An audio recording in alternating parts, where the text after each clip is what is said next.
So rich rising people, listen, I just had my oatmeal and I'm feeling pretty good. But let me calm down, Brooklyn.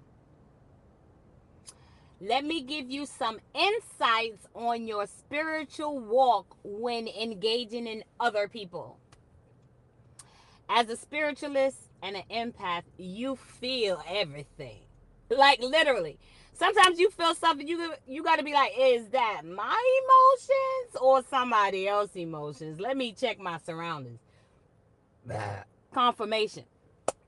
In the beginning stages of your spirituality, you're going to start doubting your empath gifts because one minute you're going to be happy and then the next minute you might get around somebody and you be sad, and you may think the other person, excuse me, you may think that you're sad because the other person is is around you, when the main of the fact is the other person is actually sad or dealing with something. And even though on the physical realm, while you look at them, they don't look like they're dealing with something, it's because you're tapping into their higher self is hurting.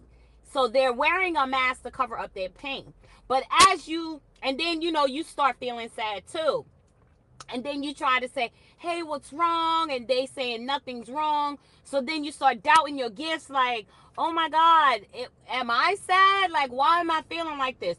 Or it could be angry or anxious, or I'm just giving you examples of different feelings. But once you get to a level when you know you, and you know your gift, and you have been well grounded, you know how to balance, you know how to shift energies, and now other people's feelings will not get attached to you. You may feel it, but you know how to transmute it. You feel what I'm saying? Okay, so where I am on my spiritual walk, I'm at the point in my life, I'm not here to save everybody, and I didn't sign up for that either. So I'm one of those people that I can sit and listen in a room and other people talking and everybody getting views, and then they might say, hey, how do you feel about it?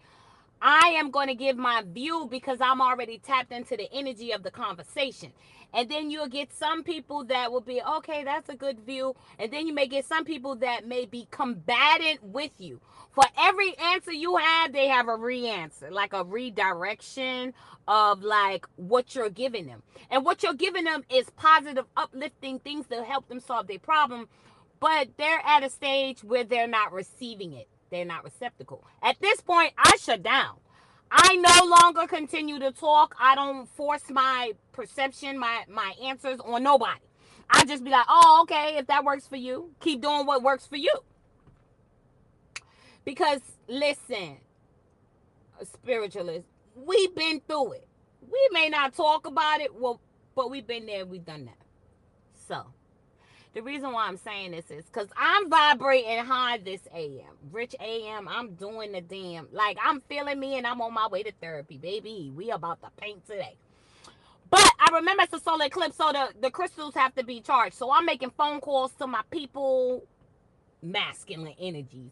Hey, take off your bracelet, put in a windowsill, calling my sons. Like, I'm calling the people that I know that I've gifted protective crystals to. And I'm like, okay, I'm calling.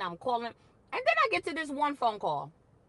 And the person, all right, first of all, they answered. I know I vibrate high. I don't expect everybody to vibrate as high as mine. But I know what type of energy I carry. It's high vibrational. It's very catchy. Okay? So even if you feeling down and you hear my voice and we vibe, then you start to get out of it.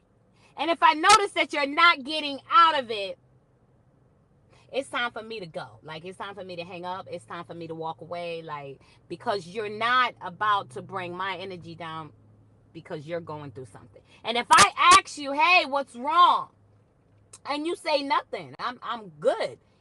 And I know you're not because I feel your mother energy. Like, I'm vibrating high, and I understand people don't vibrate high on my energy level, especially not in the morning. Everybody not a morning person. I get that. But I'm also a freaking empath. And I do what spirit tells me to do. So, like, that. If I call a specific person when I wasn't supposed to, it's because they're in an energy that needs to be uplifted. And so if I ask you what's wrong and you be like, oh, nothing's wrong, I'm chilling, I'm cool, I'm be like, oh, okay. And I'm going to say some other stuff, like I'm going to move on. I'm going to say some other stuff. And then they respond in the same monotone or depressing kind of something's bothering them. And I'm like, you know what? I'm going to let you go. Because the way your energy is right now, you're going through something. Something's bothering you, but evidently you don't want to talk about it with me. Because I asked you what's wrong. And listen, I ain't forcing you to tell me if you don't want to tell. I'm open to receive. Maybe I can help. But if you're not willing to, then it's cool. You can't force people to do things they not ready to do. And I hear that. I feel that. But what I'm going to do is eliminate myself out of this energy. Because right now I'm vibrating high. I'm feeling good. I'm about to go and eat. I'm about to go and eat, baby. So, I'm gonna talk to you later.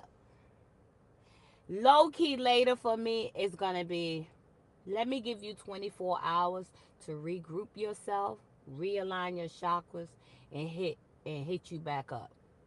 If you feeling better, you may reach out and call me. And as long as your energy is inviting, I'll talk. But me reaching back out, and I told Spirit this, I didn't want to reach out this AM. But again, I do what I'm told. But Spirit, I'm not reaching back out today. I'm going to let that simmer for 24 hours. So the message, Spirit guides, my beautiful energies, high vibrational.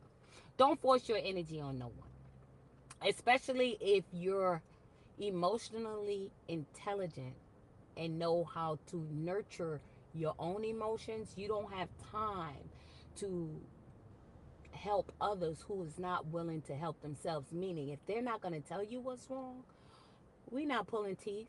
We not a dentist. It's on them. When they're ready, they'll reach out, or they'll tell you, or they'll be open. At that time, I just feel like a lot of people is not in that vulnerable stage right now, and they have every right. But a lot of you guys who are not dealing with your emotions, guess what this solar eclipse is going to do? It's going to bring it out. Number one sign will be Pisces, and Cancer, and Leo, and Taurus, maybe Virgo, not too sure, and definitely Sagittarius. Listen, those signs I just said, if you haven't been dealing with your emotions or becoming vulnerable emotionally, this solar eclipse right now in Libra is about balance. Whatever you've been suppressing and pushing down is coming forefront. It's coming forefront so you can deal with it. So deal with it. Stop being hard-headed. This is your brand new. If you want brand new, you better act like it. If you want brand new, you better act like you want that new money. That long, let me stop. Okay. Okay, listen. I'm going to talk to y'all later at my therapy appointment. After my therapy appointment, I'm going to get back on live. We're going to be live. We're going to be live up in this. I'll holler.